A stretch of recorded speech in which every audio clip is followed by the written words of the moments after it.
कामरान डिसूरी साहब से आपकी इतनी मोहब्बत क्यों है भाई?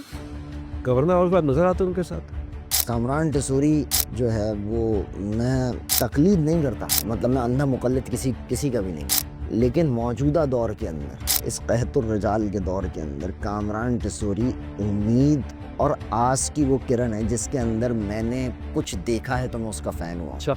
ये 34वें गवर्नर हैं जी। इस सिंध के। हमने आज तक हर आदमी को इख्तियार का रोना गाना गाते हुए देखा। कामरान टेसूरी जब आए तो कामरान टेसूरी की वाहिद गवर्नर मिलता है तारीख में जिसके कुछ इनिशिएटिव्स हैं। ठीक है। अच्छा, कामरान टेसूरी ने सिर्फ एक चीज़ साबित की जिसकी वजह से मैं उनके साथ खड़ा हूँ। कुछ करने के लिए इख्तियार का नहीं, नियत का होना ज़रूरी है। यहाँ पे कार्डियो पे लोग आते हैं पूरे पाकिस्तान से, जिना अस्पताल की तारीफें की जाती हैं, और खुद हमने अपनी आंखों से देखा है कार्डियो में पूरे पाकिस्तान से लोग आते हैं, यहाँ इलाज करवाते हैं। तो सिंध गवर्नमेंट तो इस पर बहुत खुश होती है, देखिए हमारी परफॉर्मेंस सही है। National institute of cardiovascular diseases और जिना अस्पताल इनके पास कब आया? जिना अस्पताल तो 1970 से लोग आते हैं, इसी तरह पूरे पाकिस्तान में। इमरान खान के दौर में दिया है। जी जी जी, याद है। ठीक है, ये तो भाई 60s के बने हुए वार्ड्स हैं ना। पूरे पाकिस्तान से क्या लोग 2018 में इनके पास आया, उससे पहले यहाँ नहीं आते थे? फिर शर्जील इनाम मेमन साहब कहते हैं कराची बहुत ही बुरा है, तो लोग यहाँ पे रोजगार के लिए क्यों आ रहे हैं? ये तो बड़ी पागलों वाली बात है। कराची अगर इतना बुरा, लोग रोजगार के लिए क्यों आ रहे हैं? कराची के अंदर जानो माल महफूज नहीं है तो लोग रोजगार के लिए क्यों आ रहे हैं? कराची का इंफ्रास्ट्रक्चर तबाह है तो लोग रोजगार के लिए क्यों आ रहे हैं? यहाँ पे लोगों के कारोबार 1947 से सेट है। सही है। अरबों खरबों रुपए का काम होता है सिर्फ एक जामा क्लॉथ की छोटी सी गली के अंदर रोजाना का। लालू खेत सुपरमार्केट की एक गली उठा लें तो अरबों खरबों का काम होता है। एक रीजन जो है वो जोन, लालू खेत का जो जोन है वो पूरे लाहौर से ज्यादा टैक्स देता है। दे रहा है। भाई कारोबार के लिए लोग आ रहे हैं, बात समझिए कि लोग नौकरी के लिए आते हैं, लोग कारोबार के लिए आते हैं। कराची की बेहतरी के लिए नहीं आते, कराची के इंफ्रास्ट्रक्चर की बेहतरी के लिए नहीं आते, कराची के मसाइल के अंदर बेहतरी के लिए नहीं आते, वो रोजगार के लिए आते हैं। कराची के अंदर गरीब से गरीब आदमी भी, ये एक हकीकत है कि भूखा नहीं सोता। सही। ये तो जेन्युइन फैक्ट है। आप मेरे साथ चलें पंजाब, आप चलें अंदरूनी सिंध मेरे साथ, आप चलें मेरे साथ केपी के बलूचिस्तान में, आपको दिखाऊं कि कितनी बड़ी तादाद है जो भूखी सोती है। अस्सलाम वालेकुम नाज़रीन, मैं हूँ तज़मीन जावेद और आज हम एक बहुत ही ख़ास पॉडकास्ट लेके आपके सामने आ रहे हैं। कराची एक ऐसा शहर है कि जहाँ पे सब आके बसते हैं, और इस शहर ने सबको जगहें दी हैं, सबको स्पेस दिया है। इस शहर की तारीख़ है 500-600 साल की तारीख़, हमें उसका जो रिकॉर्ड मिलता है, बल्कि बहुत से लोग तो कहते हैं 1000 साल तारीख़ है इसकी। बहरहाल मौजूदा तकाज़ों के हिसाब से अगर देखा जाए या मॉडर्न टाइम्स के हिसाब से देखा जाए, कराची तरक्की करने के बजाय कहीं न कहीं तनज़्ज़ुली का शिकार है।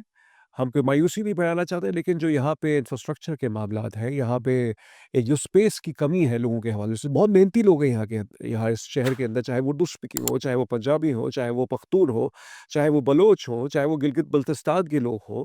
इस शहर के अंदर सब अपना एक हिस्सा दे रहे हैं, हमारे सिंधी भाई हो, मतलब बेहतरीन से बेहतरीन यहाँ पे लोग मेहनत करते हैं अपने रोज़गार के हवाले से। मुल्क को टैक्सेस की मद में बहुत पैसा जाता है, एफबीआर का डेटा है 40%, लेकिन अगर कहते, बहुत से लोग कहते हैं कि जो लालू खेत है लियाकताबाद की, अगर आप मार्केट को उठा ले तो पूरे पाकिस्तान में सबसे ज़्यादा टैक्स वही देती है। बहरहाल, तो ये कराची की तो खसूसियत है, लेकिन सब कुछ देने के बावजूद भी कराची के अंदर पॉलिटिकल रिप्रेजेंटेशन अगर है भी तो कहीं न कहीं उसके अंदर एतराज़ात उठते हैं। नौकरियों के हवाले से, नौजवानों की नौकरियों के हवाले से, सरकारी नौकरियों के हवाले से कोई खातिर खा या कोई ऐसी कोई चीज़ सामने नहीं आती कि जिससे ये लगे कि कराची का नौजवान को भी सरकारी नौकरी के अंदर या सिंध गवर्नमेंट की नौकरी के अंदर कोई ना कोई उसके लिए अलॉटमेंट है। और फिर ये भी कि 2015 के बाद से जो इलेक्शंस हो रहे हैं कराची के अंदर, उसकी सही नुमाइंदा जमात हम किसको कहें? पाकिस्तान तहरीक-ए-इंसाफ को कहें, मुत्तहदा कौमी मूवमेंट पाकिस्तान को कहें, पाकिस्तान पीपल्स पार्टी को कहें, जमात इस्लामी को कहें, इस वक्त कराची का जो आदमी है वो गालिबन रखता तो है नज़र, बहुत गहरी नज़र तो रखता है मुल्की मामलात पर, समाजी मामलात पर, लेकिन उसकी आवाज़ कहीं न कहीं दब जाती है। इस शहर के अंदर तहरीकें उठती हैं, इस शहर के अंदर लोगों में अवेयरनेस है। तो इस हवाले से जिस शख्सियत को मैंने आज मदऊ किया है, वो ऐसी शख्सियत है कि जिन्होंने कराची को पिछले 25-30 सालों के अंदर बहुत से मामलात देखे, इस शहर के अंदर कितना ये बेहतर था और अब तनज़्ज़ुली का अगर शिकार है तो क्यों है? सियासी मामलात क्या रहे इस शहर के अंदर? लेकिन इस वक़्त उनको जो मैंने बुलाया है, वो कोई सियासी हवालों से नहीं बुलाया, वो भी कहीं न कहीं हम डिस्कस कर लेंगे अपने पॉडकास्ट में। लेकिन उनको बुलाने की वजह ये है कि उन्होंने ये समझा है कि पाकिस्तान के अंदर डिजिटल प्रेस क्लब को एक तरह से आगाह और उस तरह से जो है फैलाया जाए, क्योंकि आपको मालूम है सोशल मीडिया के अंदर झूठी खबरें, फेक न्यूज़ और फिर एक ट्रोलिंग का दौर है, बयानिए का दौर है, उसके अंदर डिजिटल प्रेस क्लब एक तरह से चैलेंज कर रहा है रवायती प्रेस क्लब के मामलात को, और वो एक सोशल एक्टिविस्ट भी हैं और डिजिटल प्रेस क्लब के वो सीईओ भी हैं। मैं तारुफ़ कराना चाहूँगा, हमारे साथ हमारी बहुत खुशनसीबी है, उन्होंने हमें वक़्त दिया, बहुत मसरूफ़ियात होती है इनकी, हर रोज़ एंगेजमेंट्स होती है। जुनैद रज़ा ज़ैदी साहब, बहुत शुक्रिया जुनैद साहब, कैसे हैं? अस्सलाम वालेकुम। वालेकुम अस्सलाम वरहमतुल्लाह। बहुत शुक्रिया, आपने वक़्त दिया और मुझे मालूम है कि आपके बहुत मसरूफ़ियात हैं आपकी। जुनैद साहब, ये बताइए कि कराची के हवाले से आप मुतमईन हैं? यहाँ के हालात या यहाँ के जो रोड्स हैं, इंफ्रास्ट्रक्चर है, या आपको लगता है कि ये मज़ीद अबतरी की तरफ जाएँगे या बेहतरी की तरफ जाएँगे? कराची के हालात से, कराची के मामलात से कराची में कौन-सा रहने वाला मुतमईन है? आप भी इस कराची में रहते हैं, आप मुतमईन नहीं। और जब कराची वाला बात करता है कि यार मुझे मुतमईन कर दो, मैं अपने शहर की मौजूदा हालत से मुतमईन नहीं हूँ, मेरे साथ गलत हो रहा है, तो कहते हैं यार शोर करते हो। सही।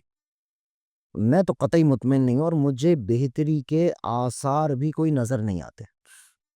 जो आप थोड़ा-सा उठा के अगर एरा को देखें कि 2007 से लेके आज 2025 आ गए, जी, इस पूरे 18 साल। असना के अंदर 18 साल के अंदर कोई बेहतरी नज़र आई आपको? सही। कराची की बात छोड़ दें, आइए सिंध की बात करते हैं। इस सिंध में कहीं आपको कोई बेहतरी नज़र आई? अलावा इसके कि किसी जानने वालों को ग्रेड 2 की, ग्रेड 1 की, ग्रेड 3 की, कोई माली की, कोई हेड माली की, कोई नौकरी-शौकरी मिल गई होगी, कोई क्लर्क की, कोई किसी ने ग्रेजुएशन कर ली, सही। क्लर्क, जूनियर क्लर्क की कोई नौकरी मिल गई होगी। इसके अलावा कोई बेहतरी नज़र आई है? अगर आई है तो मुझे बताएँ। आबादी बढ़ गई है बहुत। ये बेसिकली बेसिक कि नहीं है? अच्छा, लेकिन एनएफसी के हवाले से ये है कि अगर आबादी ज़्यादा होगी तो पैसे भी आपको बहुत मिलेंगे। वो आबादी काउंट कितनी हुई है? अ, ये भी है। वो गिनी कितनी गई? सही। आपका इंफ्रास्ट्रक्चर जो है 3.5 करोड़ से ज़ायद अफ़राद इस्तेमाल करते हैं। वो गिना तो 1 1 करोड़ के करीब। 1 1 करोड़ करोड़ 70 लाख। 70 लाख, 1 हाँ, करोड़ 80 लाख, 1 करोड़ 82 लाख जाता है। अब ये तो आधो-आध का फ़र्क है ना। जी। अब बकिया जो आधा है, जो आपका इंफ्रास्ट्रक्चर इस्तेमाल कर रहा है, उसका पैसा तो आपके पास नहीं आ रहा है एनएफसी के अंदर। वो क्योंकि उसका मुस्तकिल पता कराची का नहीं है। उसका मुस्तकिल पता कहीं और का है, तो उसका पैसा एनएफसी में आपको नहीं मिलता। सही। तो अब आप एक रोटी है, उसके 4 टुकड़े, 1 टुकड़ा उस कराची को मिल रहा है और जो 3 टुकड़े हैं वो कहाँ जा रहे हैं वो आज तक नहीं। लेकिन शर्जील इनाम मेमन साहब कहते हैं कराची बहुत ही बुरा है, तो लोग यहाँ पे रोज़गार के लिए क्यों आ रहे हैं?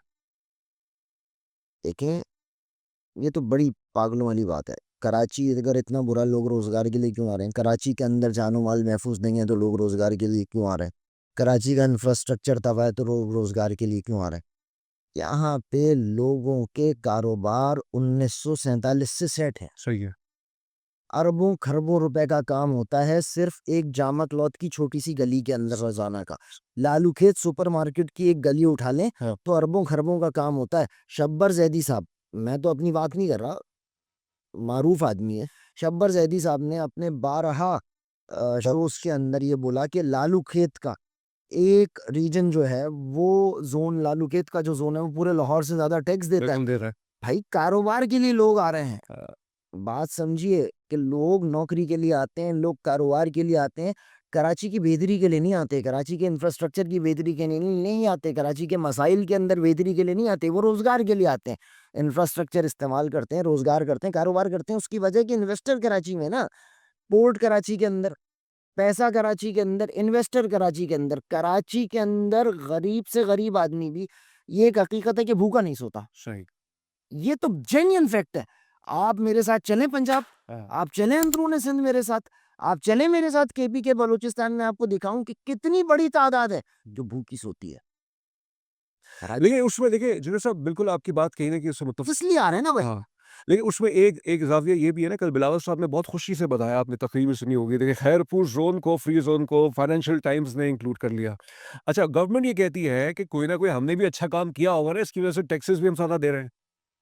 हुकूमत तो ये बात करती है, कल बिलावल साहब भी बहुत खुश हो रहे थे, दे रहे थे हवा, और कहा कि सिंध का मुकाबला तो दुनिया भर से मुकाबला किया जाता है। साहब आपने तकरीर सुनी होगी तो बहरहाल। मैंने सुना, असल में बात ये होती है, आप जिस पोज़ीशन पे बैठे हैं बिलावल भुट्टो साहब, घोड़ा होता है ना घोड़ा, उसको एक नाल लगा दी जाती है। सही है, घोड़े को वही दिखता है जो मालिक दिखाना चाहता है। पीपल्स पार्टी की भी यही सिचुएशन है। वो पीपल्स पार्टी ने जितनी भी सूबाई इनकी हुकूमत है, इन्होंने बिलावल भुट्टो साहब को एक नाल लगा दी है। ठीक है। उस नाल लगने के बाद उनको वो नजर आ रहा है जो उनको उनका वजीर इत्तलात दिखाना चाह रहा है, उनको वो नजर आ रहा है जो उनको उनका सीएम अच्छा। दिखाना चाह रहा है। आप मुझे एक बात बताओ, मतलब बिलावल का खुद का कोई ज़हन नहीं है? मेरा ख्याल से रिपोर्टिंग नहीं है, ज़हन तो होगा, ज़हन नहीं होता तो खैर उन्होंने बेशुमार जगहों पे अपनी ज़हानी सिफारिशकारी के ज़रिए तरक्की किया है, की बिल्कुल। दुनिया में उन्होंने अपना लोहा मनवाया है, लेकिन मेरे ख्याल से रिपोर्टिंग नहीं है। अच्छा, बिलावल भुट्टो का और जितना दराज़ भी तौर पे कैरियर है, लाहौर में रह रहे हैं आज भी। जितना भी कैरियर है, मैं वहीं आ रहा हूँ, जितना भी कैरियर है बिलावल भुट्टो का, बिलावल भुट्टो ने कराची का फोकस किया। आप मुझे बताएं, उसूली तौर पे वो सिंध के रहने वाले, कराची उनका कैपिटल है, सही। उनके सूबे का कैपिटल, उस सूबे का कैपिटल जहां बिला शिरकत गैर 1971 से पहले उनके नाना की, फिर उनकी पार्टी की मुस्तकिल हुकूमत रही। जी। पाकिस्तान पीपल्स पार्टी के अलावा कोई सीएम नहीं आया ना। अरबाब गुलाम रहीम जो आए थे वो तो एक फौजी दौर के अंदर सीएम आए थे, मुशर्रफ साहब के दौर। कोई सीएम नहीं आया 1971 से, जहां बिला शिरकत गैर हाँ, एक हुकूमत है 2025 तक। हाँ। मुझे ये तो बताइए कि उनके पास वो कौन सी फिजिबिलिटी रिपोर्ट है कि जो सिंध से उन्हें कराची काट देती है और वो कराची पे नजर नहीं रखते। वो खैरपुर की तो मिसाल दे रहे हैं, लड़काना की तो मिसाल दे रहे हैं, वो ये भी तो मिसाल कहीं देते कि भाई हमने लड़काना बहुत अच्छा कर दिया, खैरपुर बहुत अच्छा कर दिया, कराची तबाह कर दिया। इसका मतलब है कि उनकी ऑप्टिक्स नहीं है, उनको उनकी काबीना जो दिखाना चाह रही है वो सब अच्छा है की रिपोर्ट है। और ये किसी भी बिलावल की तो अभी स्टार्ट है पॉलिटिकल कैरियर का। अभी तो स्टार्ट ही है। तो मतलब वज़ीर-ए-आज़म नहीं बनने जा रहे हैं वो अगली दफ़ा। नहीं देखें, मैच्योर्ड पॉलिटिशियन तो जाहिर सी बात है वो एक पॉलिटिशियन माँ का बेटा, एक पॉलिटिशियन बाप, नाना, दादा, हर पॉलिटिकल मैच्योरिटी तो है। पॉलिटिकल मैच्योरिटी तो डे वन से, लेकिन अभी तो उम्र भी कम है, अभी बहुत सफर बाकी है। हमने देखा है ना भैया, ये उस दौर के अंदर है जिस दौर में 80s के अंदर मियाँ मोहम्मद नवाज शरीफ साहब थे। उसके बाद एक बड़ा तवील सफर है, 40-45 साल का सफर होता है किसी भी लीडर को पॉलिश होने के लिए भी बहुत टाइम उनको चाहिए। उनको मेरा मशवरा है बिलावल भुट्टो के को कि वो लाहौर में रहने के बजाय वो कराची आए और किसी 500 गज, 1000 गज, 2000 गज, 6000 गज के बेंगलो में नॉर्थ नाजाबाद में रहे, वो गुलिस्तान जौहर में रहे। सही। देखें, पुल के उस पार रहना और पुल के इस पार आना बड़ा फ़र्क तो है। फर्क है। जब आप वहां से निकल के यहाँ आते हैं ना तो दिल दुखता है, और जब आप नॉर्थ नाज़ाबाद डीएचए से जब नॉर्थ नाज़ाबाद आते हैं तो दिल दुखता है। आप डीएचए से जौहर आते हैं, गुलशन आते हैं, तो ऐसा लगता है कि यार पता नहीं कहाँ आ गए। लेकिन लेकिन जब आप शार फैसल की लेकिन सड़क तज़मीन जब आप गुलशन जौहर से निकल के न्यू कराची जाते हैं, जब आप सरजानी जाते हैं, वो है कराची। जब आप औरंगी टाउन जाते हैं, जब आप लांडी जाते हैं, जब आप कोरंगी जाते डिस्ट्रिक्ट सेंट्रल और करंगी आप कह रहे हैं कि कराची असल यही है। हैं, डिस्ट्रिक्ट सेंट्रल है कराची, डिस्ट्रिक्ट कोरंगी कराची है। देखें, मलीर कराची है, मलीर कराची का सबसे बड़ा जिला है। चला है। पीपल्स पार्टी होल्ड करती है मलीर को, एमएनए, ये 2011 में रीस्टेट हुआ ही है। एक ज़माने में इसको ख़त्म कर दिया गया। हाँ ना, इनका एक उसूल है कि ये पावर जो मैनेजमेंट होती है ना, जितनी माइक्रो मैनेजमेंट होती है हाँ। वो बड़ी अच्छी होती है, लेकिन इन्होंने माइक्रो मैनेजमेंट भी अपनी मर्जी की कि क्या ही अच्छा होता ये इतने सारे अजला का इजाफा करने के बजाय एडमिनिस्ट्रेटिव यूनिट्स बना लेते हैं, तो कम से कम कुछ शेयर भी बढ़ जाता, लोगों की आवाजें खत्म हो जाती। डिस्ट्रिक्ट बनाना कामयाबी है, 73 के आइन से हटकर डिस्ट्रिक्ट का तो इजाफा हो सकता है, 11 में मलीर का इजाफा हो गया और अब आके डिस्ट्रिक्ट कोरंगी का इजाफा हो गया। 2-3 अजला 4 अजला होते थे जो हम बचपन से कराची देखते आए, आज कराची के 7 अजला, 3 अजला का इजाफा हो गया। इस पूरे सिंध के अंदर एक एडमिनिस्ट्रेटिव यूनिट, सूबा बनाने की तो आपसे बात भी नहीं कर रहे, हम तो कह रहे हैं एडमिनिस्ट्रेशन अलग कर देते, एक चीफ कमिश्नर लगा लेते। हमने तो इसके ऊपर जब कंपेन्स चलाई तो सुवाहियत का ताना पड़ गया। सुवाहियत का ताना पड़ा, सीएम सिंध ने गाली दी फ्लोर ऑफ द हाउस खड़े होके। अच्छा। उन्होंने बड़े मशहूर कंपेन थी जिसके जवाब में उन्होंने भूखा नंगा कहा और वो ये सारी चीजें हुई। बहरहाल वो सब गई बातें हैं, लेकिन इस वक्त बिलावल भुट्टो को कम से कम अगर अपना फ्यूचर पॉलिटिक्स में चाहिए तो उनको कराची को फोकस करके एक मिसाल बनाना चाहिए था। जब तक कराची उनके लिए एग्जाम्पल नहीं बनेगा, कराची अभी तक उनके लिए एक भयानक ख्वाब है। वो किसी को जब लेकिन एक राय बहुत उसमें भयानक एक साइड एक राय ये भी है इसमें हम पीपल्स पार्टी पे ज़्यादा तनकीद कर रहे हैं, लेकिन एक राय ये है कि पीपल्स पार्टी का भी एक मौक़िफ़ है। वो कहते हैं कि हमें कराची से शायद वोट नहीं मिलता। हमारे ड्राइंग रूम में जब उनसे बात होती है, बिहाइंड द सीन्स बात होती है। उनका कहना है ये देखिए हमने ये जो बलोच कॉलोनी से जो पूरा हमने एक फ्री कॉरिडोर बनाया, अच्छा बनाया है। बिल्कुल बहुत उसके ज़रिए से ट्रैफ़िक कंजेशन कम हो गई है। चले जाओ अच्छी तारीफ़ वो मैंने कर भी दी पीपल्स पार्टी की। वो ये कहते हैं हमें वोट नहीं मिलता यहाँ से, तो भाई क्यों फ़ोकस करें? क्या मिलता है तो कम मिलता है। देखें, अगर पीपल्स पार्टी को वोट कम मिलता है, तो पीपल्स पार्टी को अपनी कारकर्दगी, अपनी सोच, अपनी अप्रोच बेहतर करने की ज़रूरत है, ना कि ये करेंगे वो कहेंगे नहीं हम यहाँ तरक्की नहीं कर सकते।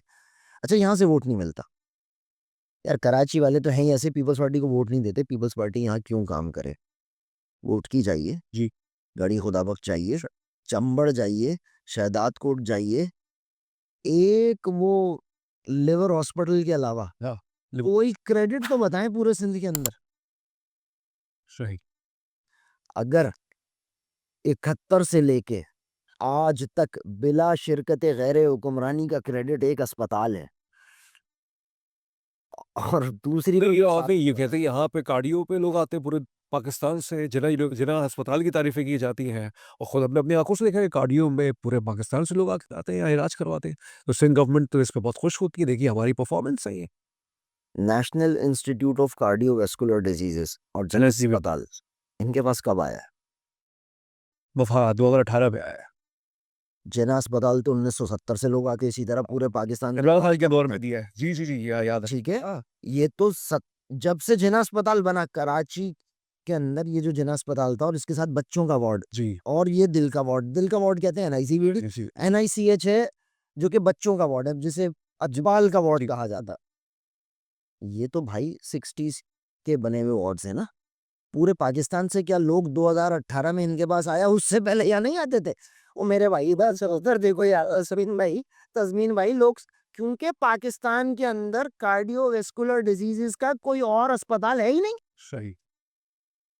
अच्छा, और जो हैं दीगर हैं, कराची में भी दीगर हैं, तब्बा है, लाहौर के अंदर है, वो बहुत एक्सपेंसिव है, वो प्राइवेट। एक आदमी जो पिंडी के अंदर है, लाहौर के अंदर था, अब तो वहां बन गया ना अस्पताल, पहले नहीं थे, यहीं आते थे ना, 60s में भी यहीं आते थे, 70s में भी यहीं आते थे।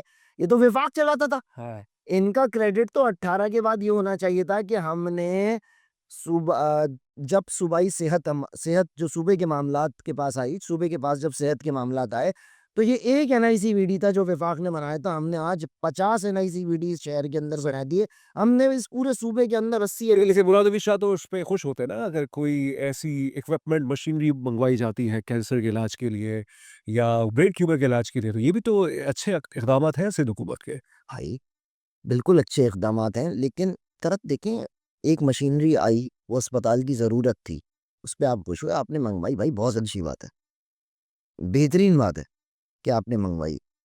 और लेकिन क्या ये क्रेडिट बनता है? मतलब सीएम ये क्रेडिट लेके, मैंने उस अस्पताल की थोड़ी-सी मेरी बात समझने की कोशिश करेंगे यार, वो मैंने मशीनरी मंगवा ली। मेयर ये क्रेडिट लेके मैंने नॉर्थ नाज़ाबाद से लेके करीमाबाद तक का ये रोड पैच वर्क करा दिया। यार ये मतलब कुछ शर्म करो यार, इतनी बड़ी-बड़ी पोज़ीशंस 70 साला हुकूमत के बाद ये क्रेडिट्स अगर आप काउंट कर सकते हैं, मैं क्रेडिट नहीं, मानता हूँ। वो देखिए हम चूँकि बैलेंस प्रोग्राम करने की कोशिश कर रहे हैं, पॉडकास्टिंग की कोशिश कर रहे हैं, क्योंकि पीपल्स पार्टी का भी फिलहाल नुमाइंदा तो नहीं है जो आपकी बातों पे जवाब दे। देखिए, मैं पीपल्स हाँ, पार्टी की कुछ बातों को तो है जिनका वो क्रेडिट नहीं लेते, जिनका वो क्रेडिट लेते ही नहीं है जो उन्हें लेना चाहिए। क्या है वो? इसमें तो कोई दो राय नहीं है कि पीपल्स पार्टी ने हमेशा एक तनकीद को बर्दाश्त किया है। सही, जमहूरी इक़दार है वो। हमारी पीपल्स पार्टी के साथ मेरे जैसे सोच रखने वाले की, कराची का जो एक आम आदमी है, उसकी सोच का तज़ाद 1970 से भुट्टो साहब के ज़माने से। बेनज़ीर भुट्टो साहिबा शहीद जब हयात थीं, उस वक़्त भी उनके मुखालिफ कैंप में ही कराची खड़ा रहा। आसिफ अली ज़रदारी साहब के भी वक़्तों के अंदर ये पहला वक़्त था कि कराची पीपल्स पार्टी से कुछ करीब आया। वो आसिफ अली ज़रदारी साहब का वो 2007 वाला, लेकिन उसके कुछ ही अरसे बाद ऐसा कॉन्फ्लिक्ट हुआ कि फिर एक तारीख़ थी खूरेज़ी की जो कराची के अंदर चली, हम उस पे फिर कभी बात करेंगे। लेकिन वो एक नई तारीख़ पे रक़म हुई और उसके असरात आज तक हम ये पूरा शहर भुगतता है। मुझे सिर्फ़ इस बात का आप जवाब दीजिए कि जिन क्रेडिट्स को आप गिनवा रहे हैं, पीपल्स पार्टी का असल क्रेडिट तो ये है कि उसने इस तनकीद को हमेशा बर्दाश्त किया। पीपल्स पार्टी ने किस झगड़ा किया, लड़ाई की तो रोड पर खड़े होके की। पीपल्स और कोई सियासी कैदी नहीं बनाया। पीपल्स पार्टी ने इदारों से भी इस शहर के अंदर लोगों को नहीं उठवाया। पीपल्स पार्टी ने लोगों के घरों पे पुलिस की चढ़ाई नहीं की। और अगर कोई उठ गया, वो किसी भी जमात से ताल्लुक रखता हो, ये पीपल्स पार्टी का क्रेडिट है। चाहे वो पीएमएलएन से ताल्लुक रखता था, वो पीपीपी से ताल्लुक नहीं रखता था, वो एमकेएम से ताल्लुक रखता था, वो किसी और ग्रुप से ताल्लुक रखता था। इनके जो अच्छे लोग होते थे, राशिद रब्बानी साहब हुआ करते थे, आज भी सेनेटर मसरूर साहब मौजूद हैं, हज़रत रब्बानी साहब। रज़ा रब्बानी साहब, ये लोग कराची के लोग होते थे। ये एक्चुअल क़यादत होती थी। अब तो पीपल्स पार्टी का कराची में क़यादत नहीं है। वो लोग थे जिनके एक्चुअल रूट्स थे, जिन्होंने मुकदमात भुगते, जो फांसियों तक भी गए, फिर वापस भी आए, उन्होंने सज़ाएँ भी काटी, जेलें भी काटी, वो कराची के लोग थे ना। मैं इतना जानता हूँ, मुनव्वर रज़ा साहब, मुनव्वर सुहरावर्दी, मुनव्वर रज़ा मेरे मुँह से निकला, माज़रत, मुनव्वर सुहरावर्दी साहब। मुनव्वर सुहरावर्दी साहब जब तक हयात थे, मेरी उनसे रिश्तेदारी भी लगती है मुनव्वर सुहरावर्दी साहब से। कोई दरवाजे पे आ गया, उसके लिए चले गए। कभी पीपल्स पार्टी ने ये नहीं देखा कि ये उनका कितना बड़ा मुखालिफ है, सही। और उन्होंने लोगों को सियासी कैदी नहीं बनाया। ये एक क्रेडिट है कि उन्होंने किसी हद तक फ्री स्पीच का उन्होंने फ्रीडम ऑफ एक्सप्रेशन का उस वो और हमें ये भी याद पड़ता है जनरल साहब जरदारी साहब के हवाले से उस ज़माने में जब ये सदर थे पहले दौर में, कितनी मुग़ल्लसात बकी जाती बहुत थी। मुगल्लिज़ात। मोबाइल फ़ोन एसएमएस आगे लोग फॉरवर्ड करते थे। तो हम ये सोचते थे, हम भी शायद कभी न कभी समझते थे कि ग़ालिबन सब चीज़ें, लेकिन वक़्त ने साबित किया कि पीपल्स पार्टी के अंदर जितनी टॉलरेंस लेवल है, वो किसी और सियासी जब कोई और सियासी जमात नहीं है। नहीं है। लेकिन उसमें एक और साइड भी है, जनरल साहब लोग ये भी कहते हैं नाक़दीन, कि उनको तनकीद से कोई फ़र्क नहीं पड़ता। एग्ज़ैक्टली, मैं वहीं आना चाह रहा था। मैंने सईद हनी साहब से किसी ने पूछा, मैं वहाँ मौजूद था, कि भाई वो नीचे इतने कमेंट्स आ गए, कह रहा है तुम पढ़ते हो मेरे कमेंट्स, मैं तो अपने कमेंट्स नहीं पढ़ता। अच्छा, वो उन्होंने क्या होता है, वो एक काम करते हैं, उसके बाद पीपल्स पार्टी की होती है ना, एक रुई यूँ उठाई, या एक रुई यूँ उठाई, एक इस कान में घुसाई, एक इस कान में घुसाई, सही है? और उन्होंने कहा बोलते रहो। बिलावल साहब भी बहुत इरिटेट हो जाते हैं कि कोई सहाफ़ी सवाल कर ले उनसे तेनो हाँ, नहीं, नहीं, इरिटेट हो जाते हैं वो। वो नहीं बर्दाश्त। मैं बिलावल में शायद नज़र नहीं आती बर्दाश्त मुझे। मुझे हैरत है, हैरत है ना इस मुझे हैरत है इस बात पे। क्योंकि अभी कराची और से किसी ने सवाल किया कि सड़कें क्यों खुदती हैं, तो उन्होंने कहा वो फेडरल आके यहाँ पे फेडरेशन वफाक जो है वो गैस ये की लाइन। पिक्चर गलत दिखाई गई। मैं आपको यही तो बता रहा हूँ कि बिलावल साहब को ये भी नहीं पता होगा कि रोड कटिंग कौन देती है, कौन-सा इशारा देता है, सही। और रोड कटिंग के टाउन के क्या मामला था। मैं गारंटी के अगर ग्राउंड रियलिटी से ज़्यादा नहीं है तो फिर बस है। देखिए, यही बात है। मैं परसों देख रहा था शाहज़ेब खानज़ादा साहब। शाहज़ेब ने ताबिश हाशमी के शो में एक बड़ा मुखलिसाना मशवरा दिया, और मैं उसको एंडोर्स करता हूँ। उन्होंने बिलावल के लिए बोला कि अगर आपको प्राइम मिनिस्टर बनना है, तो आपको पहले सीएम सिंध बनना होगा। आपको यहाँ लेवल ऑफ डिलीवरी दिखाना होगा, आपको ग्राउंड की सिचुएशन की नो हाउ होनी चाहिए। बिलावल भुट्टो सिफारती मास के ऊपर डायनामिक अंग्रेजी में से अंग्रेज़ी की वजह से मैं नहीं कह सकता, अंग्रेज़ी की वजह से मैं नहीं मानता। मैं ये समझता हूँ ये डीएनए की वजह से। ऐसी नाना, माँ, दोनों के सिफारती ताल्लुकात बेनज़ीर भुट्टो के कम थे। आप मुझे बताइए कि बेनज़ीर भुट्टो के जो सिफारती ताल्लुकात थे, वो तो किसी के भी नहीं थे। सही। ज़ुल्फ़िकार अली भुट्टो वज़ीर ख़ारजा, बेहतरीन वज़ीर ख़ारजा साबित हुए, जिन्होंने कि यूएस को भी मुँह दिया। हाँ। इसमें तो कोई दो राय नहीं है, ये तो डीएनए से मिला।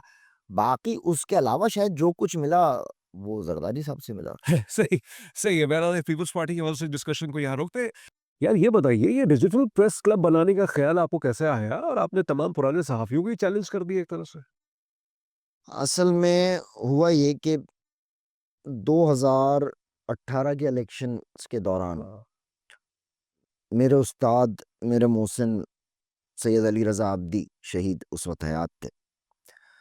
तो उन्होंने कुछ चीज़ों की तरफ निशानदेही की कि यार डिजिटल मीडिया के ऊपर ये फ़ेक चीज़ बन रही है, ये फ़ेक प्रोपेगेंडा है, ये फ़ेक प्रोपेगेंडा है, और ये हमने कुछ चीज़ों को एक्सपोज़ करना शुरू किया। उसके बाद आप शहीद हो गए, और ये सिलसिला रुक गया। फिर उसके बाद हम बैठे हुए थे एक जगह, मैं और मेरी बहन है, बिल्कुल बहनों की तरह अज़ीज़ है, नाज़िश अलवी। मैं, नाज़िश अलवी और एक और मेरी दोस्त, हम एक जगह बैठे हुए थे, वो भी बहनों की तरह हमारी दोस्ती है, फैमिली फ्रेंड्स हैं हम। हम एक जगह बैठे हुए थे, तो हमने ये डिस्कशन चल रहा था कि प्रोपेगेंडा इतना है, और फेक वीडियोज़ होती हैं, फेक हत्ता के नोटिफ़िकेशंस आना शुरू हो जाते हैं, और उसके बाद इंतशार फैलना शुरू हो जाता है, और पूरे मुल्क के अंदर अभी हमने हालिया भी देखा कि अफ़रा-तफ़री के बाद अफरा-तफरी के मामलात शुरू हो जाते हैं। इतनी मतलब इतने लोग मजमे में नहीं होते जितनी लाशें हो जाती हैं। ये तो इस पाकिस्तान की तारीख में मतलब एक डिजिटली जब से ये ट्विटर और फेसबुक का मामला हुआ, चीज़ें वायरल होना शुरू हुई, तो हमने कहा इसका कोई रोकथाम होनी चाहिए और एक स्टैंडर्ड सेट करना चाहिए। हमने लोगों से गुफ्तगू की, लोगों से बातचीत की कि भाई एक न्यूज़ वेबसाइट बनाते हैं जिसका स्टैंडर्ड रखते हैं और एक इदारा बनाते हैं। इसकी न्यूज़ वेबसाइट आपने बनाई? जी, पहली न्यूज़ वेबसाइट बनाई, उसके बाद इसको प्रॉपर एक इदारा बनाया। उस इदारे को बनाने का मकसद बुनियादी तौर पे ये था कि हर वो ख़बर जो तस्दीक शुदा हो, सही। उसको मार्केट के अंदर डिजिटली दिया जाए और हर वो ख़बर जो दूसरा फ़ेक फैला रहा है, उसे पकड़ के उसके स्क्रीनशॉट्स, उसकी रियलिटी के साथ पब्लिक किया जाए। ठीक है। नहीं तो इसमें कितनी टीम है आपकी? कितने लोग हैं? क्या है? हैं हमारे पास 75 से 80 लोग हैं, अच्छा, जो कि मिल के काम करते हैं। हम 3 दोस्त हैं, मैं, ऑन और हैदर। अच्छा। हम 3 वो दोस्त हैं जो कि इस सारे प्रोजेक्ट को लीड कर रहे होते हैं। बेशुमार जर्नलिस्ट हैं हमारे साथ जो बेसिकली इसको फ्रीलांसिंग ही कहेंगे। इसको इसको बिल्कुल फ्रीलांसिंग ही, मतलब इससे कुछ कमा नहीं रहे आप लोग। नहीं, कुछ नहीं। हम इसका बुनियादी मकसद सिर्फ़ और सिर्फ़ सोसाइटी के अंदर बेहतरी पैदा करना है। डिजिटली हम अवेयरनेस चाहते हैं, डिजिटली बेहतरी हो। तो उसको जैसे आपने बहुत इंटरेस्टिंग एक नोट यहाँ पे फेक न्यूज़ के हवाले से, अब तो आर्टिफिशियल इंटेलिजेंस के बाद तो बहुत ही मुश्किल हो गया है कि सच को और झूठ को किस तरह से तफरीक की जाए और बहुत मसाइल होते हैं।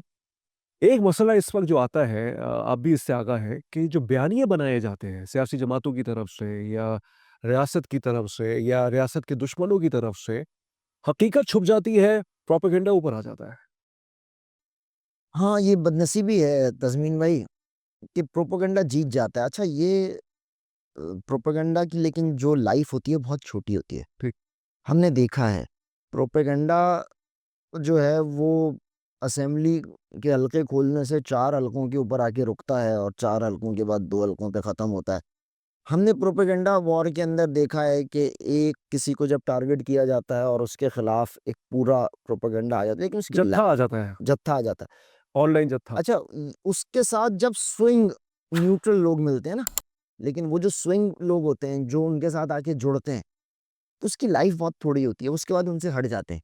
क्योंकि चंद घंटों के अंदर डिजिटल की एक ब्यूटी तो है ही है कि वो प्रोपेगेंडा बहुत जल्दी वायरल होता है, लेकिन दूसरी ब्यूटी आपने नहीं बताया कि चंद घंटों में एक्सपोज भी हो जाता है। जब प्रिंट मीडिया था ना, तो प्रोपेगेंडा के महीनों सालों डैमेज हो जाता है जनरल साहब, किसी की साख बर्बाद हो जाती है। जब बिल्कुल बर्बाद हो हो जाता जाता है, इंसान के ऊपर एक नफ्सियाती एक दबाव आ जाता है, वो अगर उसके खिलाफ कोई कोई ऐसी कोई बात आ जाए या कोई ऐसी तस्वीर आ है। हम जाए। सबको बहुत मोहतात होना चाहिए इस डिजिटल वॉर के अंदर और इस डिजिटल के ज़माने के अंदर कि हमारा कोई भी एक ट्वीट, कोई भी एक फ़ेसबुक पोस्ट, कमेंट कमेंट हमारा कोई भी कमेंट इस मुल्क के अंदर इंतशार भी पैदा कर सकता है। इस मुल्क के अंदर फ़साद एक ऐसी आग लगा देगा कि जिसका मदावा तो मुमकिन फिर आप नहीं उन होगा। कवानीन की तो हिमायत करते हैं कि जो सोशल मीडिया को कंट्रोल करने के लिए बनाए जाते हैं। सोशल मीडिया को कंट्रोल करने के लिए इस मुल्क में जितने कवानीन बनाए जाते हैं वो बहुत अच्छे हैं, लेकिन वो कवानीन आज तक इस्तेमाल कहाँ हुए? देखिए, उनका इस्तेमाल हमेशा गलत हुआ। जितने भी कवानीन बने, पैमरा के कवानीन बने, फिर पी का ऑर्डिनेंस बना, उससे पहले खान साहब भी एक कोई तरमीम इसी तरह की लाइन। या इसी तरह की कुछ चीज़ें लेकर आए थे। ये इस्तेमाल तो सिर्फ़ मुखालफिन पे हुए। ठीक है। खान साहब के दौर के अंदर साबिर महमूद हाशमी हमारा दोस्त, पंजाब से ताल्लुक़, वो मीडिया एक्टिविस्ट है, वो उठा, बेशुमार मीडिया एक्टिविस्ट उठे। मेरे दोस्त हैं, आपके भी जानने वाले हैं, यकीनन होंगे, मुस्तफ़ा चौधरी। मुस्तफा चौधरी है। मुस्तफ़ा चौधरी, खालिद भट्ट का प्रोग्राम बंद करा दिया गया, तलत हुसैन का प्रोग्राम बंद कराया गया। एक थोड़ी, वो सारे जो उसूल थे वो वहाँ इस्तेमाल हुए। सही। उसके बाद जब गवर्नमेंट आती है किसी और की तो वो किसी और के खिलाफ इस्तेमाल होते हैं। ये कानून बहुत अच्छे हैं, इनका इस्तेमाल गलत है। और दूसरा ये कि जैसे इस मिसाल के तौर पे जो गांव देहात है, वहाँ पे टिकटॉक की रसाई है, व्हाट्सएप फॉरवर्डेड मैसेजेस, वो जो झूठी खबरें हैं वो ऐसे फैल जाती हैं कि लोग उस पे यकीन करते हैं, और अगर आप उनको कहेंगे ये सही खबर नहीं है तो वो आपको शक की नज़र से देखते हैं। तो आपको याद होगा अभी इसी साल ये शुरू में एक स्कैंडल आया था लाहौर से, पंजाब से, जिसमें ये अफवाह चला दी गई, पिछले साल की बात है, कि एक लड़की के साथ ज्यादती हुई है। फिर एक सियासी जमात ने उसको इस्तेमाल किया और उस केस का जो लॉजिकल कंक्लूजन निकला, कोई ज्यादती भी नहीं हुई थी, उसको उसके साथ ऐसा सलूक किया गया कि उसको ऐसा एक विक्टिम के तौर पे पेश किया गया। ये अजीब मामला थे, लेकिन उसका नुकसान तो आपने कर दिया, उसकी ज़िंदगी बर्बाद कर दी एक तरह से। अरे बेशुमार ऐसे वाक़यात हैं, मैं इस वक़्त बहुत सारी मिसालें हैं हमारे पास। हम उसे कोट नहीं करना चाहते क्योंकि वो वाक़यात हो चुके हैं ज़रिए। दोबारा से उन वाक़यात को उभारना, अब किसी के 10 मामलात फैमिली इश्यूज़ होते हैं तो उस पे अब चलें, ठीक है, लेकिन बहरहाल ज़रूर साहब ये बताइएगा कि लेकिन डैमेज बहुत बड़ा होता डैमेज बहुत बड़ा होता है। तो इस डिजिटल प्रेस क्लब की वजह से या डिजिटल जो एक रेवोल्यूशन आ रहा है मीडिया के अंदर, अब तो आ चुका है। लोग तो टीवी गालिबन इतना नहीं देखते। सब कुछ फ़ेसबुक और यूट्यूब पे ही दुनिया तक महदूद हो चुकी है। तो क्या अखबारात बंद हो जाने चाहिए? क्या टेलीविज़न चैनल्स को बंद कर देना चाहिए? टेलीविज़न चैनल्स क्यों बंद करेंगे? अखबारात क्यों बंद होने चाहिए? देखें, ये तो आप बिल्कुल ही क़हत की तरफ ले जाएँगे माशरे को। ये जो डिजिटल एरा है ना, और डिजिटल एरा और एआई का एरा, इसकी मुद्दत होनी कम है। सही। ये आज 2025 है, इसमें तो कोई दो राय नहीं है कि एआई बन गई, एआई से फेक वीडियोस बनने लगी, डिजिटल मीडिया पे फेक चीजें आने लगी। लेकिन अब अगला मरहला तो शुरू हुआ है 2025 के अंदर, 2026 तक जो कि मुकम्मल होगा, कि हमेशा पहले एक टेक्नोलॉजी आती है, फिर उसके टूल्स आते हैं, उनकी चेकिंग टूल्स आते हैं। अब चेकिंग टूल्स आना शुरू हो गए 2026 के अंदर, 2027 तक। ये जो डिजिटल एरा का फेक वाला मामला है ना, ये खत्म हो जाएगा। वो टूल्स भी इसी तरह आपके पास होंगे, मेरे पास होंगे। जैसे आज से 3 साल पहले चैट जीपीटी का जब कोई हमसे तस्करा करता था, तो हमारी ख्वाहिश होती थी, यार काश मिल जाए। और अब तो ईज़िली अवेलेबल आज हम सबके मोबाइल में अवेलेबल, सब यूज़ कर रहे हैं। सब यूज कर रहे हैं। लेकिन ये ये पे होते हैं। जो सब एक मैं बिल्कुल अखबारात का कायल हूँ और टेलीविज़न का, क्योंकि मैंने जो थोड़ी बहुत सहाफ़त सीखी है, अखबार पढ़ने से सीखी है। बिल्कुल। और हिंदुस्तान में आज भी अखबार की सर्कुलेशन बहुत ज़्यादा है, पाकिस्तान से, और वहाँ भी अखबार ₹1 का मिलता है, या तो ₹40 तक की कीमत चली गई है। अब बिज़नेस मॉडल यहाँ वैसे ही ख़राब हो चुका है, लेकिन अखबारात को रहना चाहिए, चाहे वो जंग अखबार हो, डॉन अखबार हो, एक्सप्रेस ट्रिब्यून हो, अवाम दवाए वक़्त वो गालिबन बंद कोई हो भी, चुका है। कोई भी, कोई भी। ये तरह एक्सप्रेस का जो उर्दू का अखबार है, हर अखबार की अफ़ादियत है, इसी तरह टीवी टेलीविज़न चैनल्स की अफ़ादियत आपको इस जंग में पता चली है, हिंदुस्तान-पाकिस्तान के ज़रिए हुई थी। तो ऐसा नहीं है कि बिल्कुल सबको बंद कर दिया जाए, सबकी अपनी एक अफ़ादियत होती है। लेकिन ये जो आपने बात की इस डिस्कशन का, इस ये पॉइंट मेरा आखिरी है सवाल से, कि फ़ेक न्यूज़ का तदारुक हो जाएगा, आपको ये उम्मीद है 2 साल के अंदर। देखिए, एक अजीब मैंने एक नफ्सियाती मामला देखा है पाकिस्तान के अवाम के अंदर, चाहे वो किसी भी सियासी जमात के सपोर्टर्स हों, वो कोई सच खबर भी अगर आ जाती है उनके सामने, वो उसके खिलाफ ऐसा बयानिया बनाते हैं कि अपनी झूठी खबर को भी सच्चा बनाया जाता है। यानी ये कहने का मेरा मतलब ये है कि किसी भी सूरत अक्सरियत जो है वहाँ की इतनी पोलराइज्ड हो चुकी है कि वो सच को कबूल नहीं करना चाहती। जो शख्सियत परस्ती है, कल्ट जिसको आप कहते हैं, वो इस वक़्त प्रिवेलिंग है लोगों पे। आपके ख्याल में इस मुल्क के अंदर पॉलिटिकल वर्कर कितना एग्जिस्ट करता है? मेरे ख्याल से तो पॉलिटिकल वर्कर है ही नहीं। नहीं है। जितनी भी सियासी जमातें हैं, उसमें पॉलिटिकल वर्कर्स की तादाद बहुत कलील है, बहुत कलील है। वो कौन होता है पॉलिटिकल वर्कर? मुझे थोड़ा-सा टाइम दीजिएगा, मैं आपको थोड़ी-सी इसको वज़ाहत करूँ। पॉलिटिकल वर्कर बचा नहीं है, सिर्फ़ अंधे मुक़ल्लिद बचे हैं, जिनकी नौकरियाँ ग्रेड 2 की, ग्रेड 4 से लेके और ग्रेड 18-19 तक की नौकरियाँ उन पॉलिटिकल पार्टीज़ के दम से लगी और चल रही हैं। जिनके धंधे उन सियासी जमातों से चल रहे हैं, वो सच को झूठ, झूठ को सच भी साबित कर रहे होते हैं। अब पॉलिटिक्स के अंदर ये वाला जो पीरियड है ना, ये जो लोग हैं, ये बड़े कमर्शियलाइज़्ड लोग हैं। उनका धंधा है सियासत। अच्छा, अब 2 तरह का आदमी है। एक तो अक्सरियत अब पॉलिटिकल पार्टीज़ में पाकिस्तान तहरीक-ए-इंसाफ को एक क्रेडिट जाता है कि इस बुराई का सेहरा उन्हीं के सर है, कि उन्होंने ये वाला जो रुझान है वो मुतारिफ करवाया, कि जो फ़ारिग था उसको पैसे दे के उन्होंने काम करवाना हाँ, शुरू किया। ट्रोलिंग। वो ट्रोलिंग करवाना शुरू की और वो चीज़ें अब इतना कमर्शियल हो गई कि अब फिर मजबूरन सब दूसरी सियासी जमातें भी अब आ गई हैं इसमें। आ गई, सब आ गई। लेकिन हर पॉलिटिकल पार्टी में कुछ वर्कर्स होते हैं जो अपनी पॉलिटिकल पार्टी के गलत डिसीजन के खिलाफ जाते हैं। मैं आपको छोटी सी मिसाल बताता हूँ। पीपल्स पार्टी के अंदर पिछले दिनों, पिछले 3 साढ़े 3 साल पुरानी बात है, इमरान खान के दौर में इरफान उल्लाह खान मरवत की शमूलियत का हुआ कि जी ये पीपल्स पार्टी ज्वाइन कर रहे हैं। क्या रेजिस्टेंस दी थी पीपल्स पार्टी ने? क्या रेजिस्टेंस दी थी पीपल्स पार्टी ने? आप अंदाजा करें कि आसिफा भुट्टो रेजिस्ट करने उतर गई उन लोगों के साथ उस वक्त जो पीपल्स पार्टी की आवाज बने कि ये बेनजीर भुट्टो की दोस्त के रेप का इल्जाम इसके ऊपर, उस मर्डर का इल्जाम इसके ऊपर, हम इसे पीपल्स पार्टी में नहीं लेंगे। और आसिफ अली जरदारी साहब से मुलाकात हो चुकी थी, तस्वीरें वायरल हो चुकी थी, वो सारा डिसीजन जो है रोल बैक करना पड़ा। ये है पॉलिटिकल वर्कर। इसी तरह आप दीगर जमातों के अंदर जब आए, तो मुस्लिम लीग नून की एक मिसाल आपके सामने है। अभी हालिया उन्होंने एक रिजर्व सीट्स पे एक खातून को जो प्रो पीटीआई थी, मैं नाम नहीं ले रहा उनका, उनको टिकट दे दिया। मुस्लिम लीग नून का एक बहुत मखसूस पॉलिटिकल वर्कर था, बहुत तादाद हर जगह कम होती है, ये वॉलंटियर्स होते हैं, ये वो होते हैं जिनका धंधा उनकी राइट। पॉलिटिकल पार्टी नहीं होती। उन्होंने रेजिस्ट किया और वो डिसीजन वापस लेना पड़ा, अताउल्लाह तारड़ साहब को आके प्रेस कॉन्फ्रेंस करनी पड़ी, ये रेजिस्टेंस थी। अच्छा, ये रेजिस्टेंस ये पहली दफा देखने में आ रहा है मतलब पिछले इसका आपकी बात का मतलब ये हुआ कि एक तरह से खरीदने की कोशिश की गई ना उनको, और फिर जो पॉलिटिकल पार्टीज अंदर से उस पर एहतजाज किया कि नहीं ऐसा सही नहीं है। हाँ, ये पॉलिटिकल पार्टी के वर्कर ने एहतजाज किया। अच्छा, वो खरीदने की कोशिश, खरीदने से मतलब ये है कि पीटीआई का एक बंदा है, हॉर्स ट्रेडिंग ही है, तो एक तरह से उसको क्रॉस द फ्लोर करके हमारे अपने आपको रिजर्व सीट दे रहे हैं, आपकी जो है लॉयल्टी खरीदने की कोशिश की गई ना। अच्छा बात ये है कि लॉयल्टी तो किसी की भी सारी उम्र किसी के साथ नहीं रहती, ये अब सोच होती है जो साथ रहती है। हमारे यहाँ एक तो इस कॉन्सेप्ट को क्लियर करने की सबसे पहले ज़रूरत है कि अगर आप किसी पॉलिटिकल पार्टी में हैं तो आप उसके वफादार हैं। भाई वफादार नहीं हैं, सही। आप उसके हमदर्द हैं, हाँ। आप उसके सपोर्टर हैं। क्यों? क्योंकि आप उसकी आइडियोलॉजी को पसंद करते हैं। ठीक है। अगर आपकी आप वो अपनी जिस आइडियोलॉजी से आपको मुतासिर करके बैठी थी, अगर वो उस आइडियोलॉजी को छोड़ती है तो फिर तकलीद किस बात की होगी? लेकिन सर जुनेद साहब बात यहाँ पे ये भी है, यहाँ पे नजरियात फौरन तब्दील होते रहते हैं लोगों के। मतलब कोई यहाँ पे ज़मीर की आवाज़ कहा जाता है, हमने ज़मीर की आवाज़ पे फैसला किया है, लेकिन बाद में पता चलता है ज़मीर की आवाज़ नहीं होती, वो किसी ज़मीर साहब की आवाज़ होती है जो उनको कहती है कि वो आप छोड़ दीजिए। तो इस तरह के तो पाकिस्तान में तो सियासी मारूफात तो यही है ना।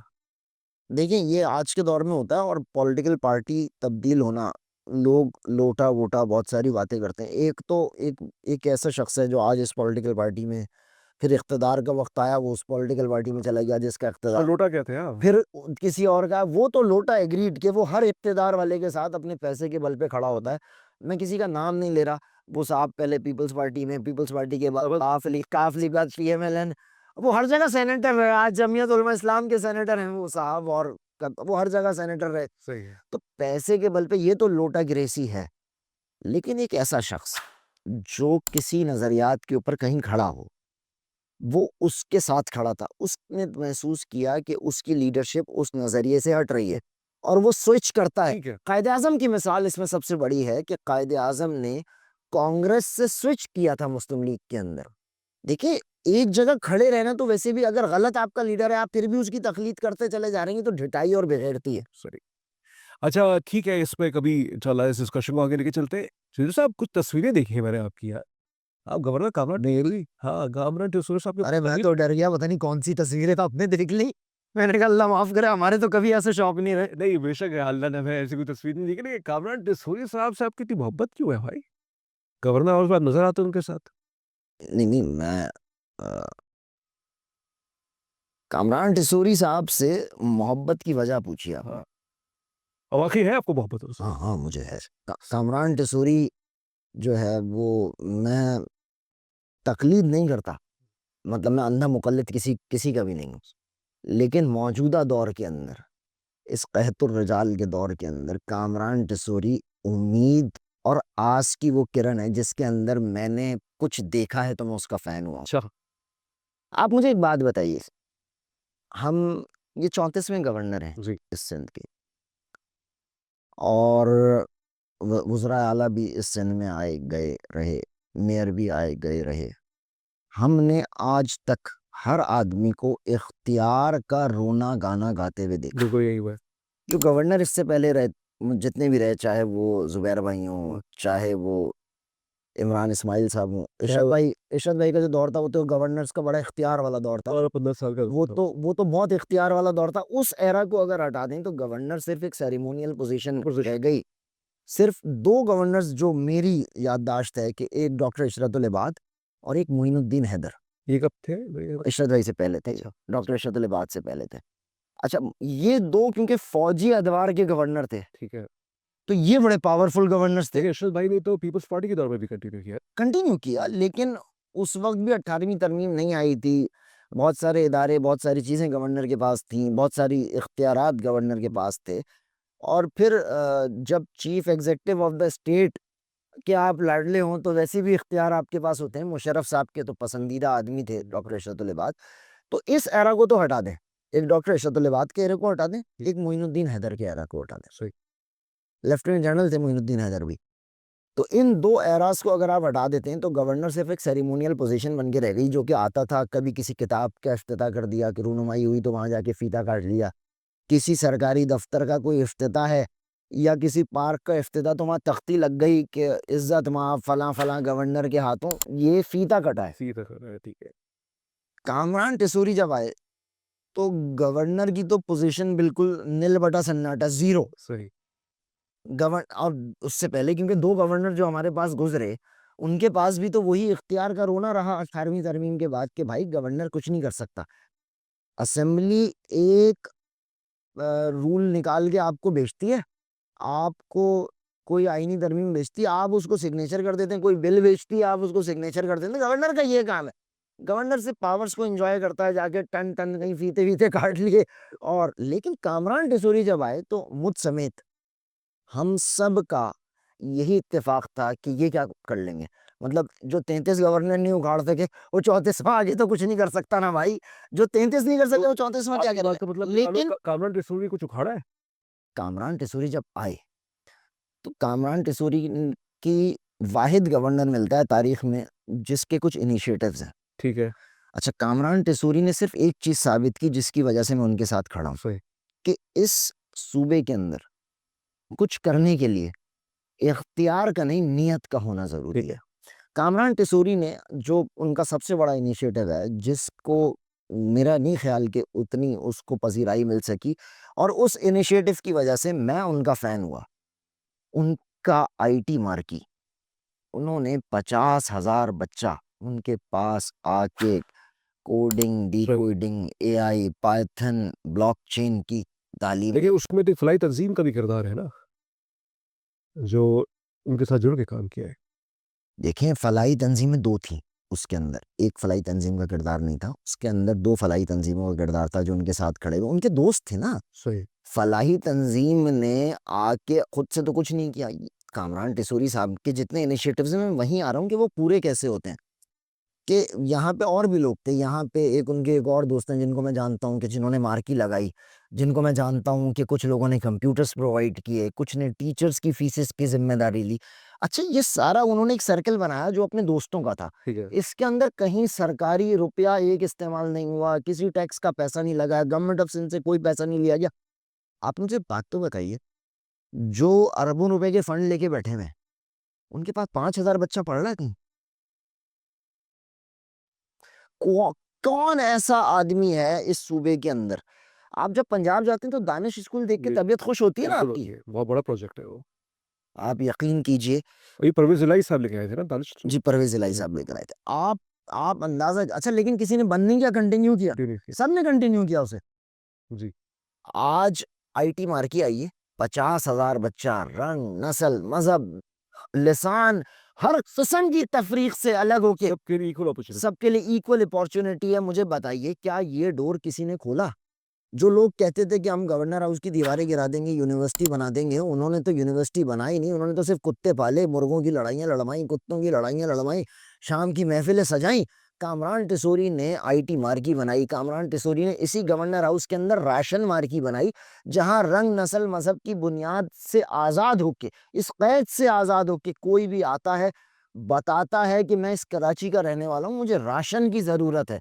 उसको इतना राशन ज़रूर मिलता है कि वो महीना अपने मियाँ-बीवी 2 बच्चों के साथ इज़्ज़त के साथ गुज़ार और कर ये भी हकीकत है कि शाम को ये गवर्नर हाउस लोगों की एक्सेस होती है यहाँ पे। 100%। आप बेल ऑफ होप लगी, बेल ऑफ होप के साथ एक कमरा बना। सही है। मुझे बताइए, ये सारे इक़दामात कामरान टिसूरी के करने के नहीं थे, और कामरान टिसूरी वो वाहिद शख्सियत जिसके ऊपर इल्ज़ाम ये है कि तुम इख्तियार से ज़्यादा काम करते हो। सही।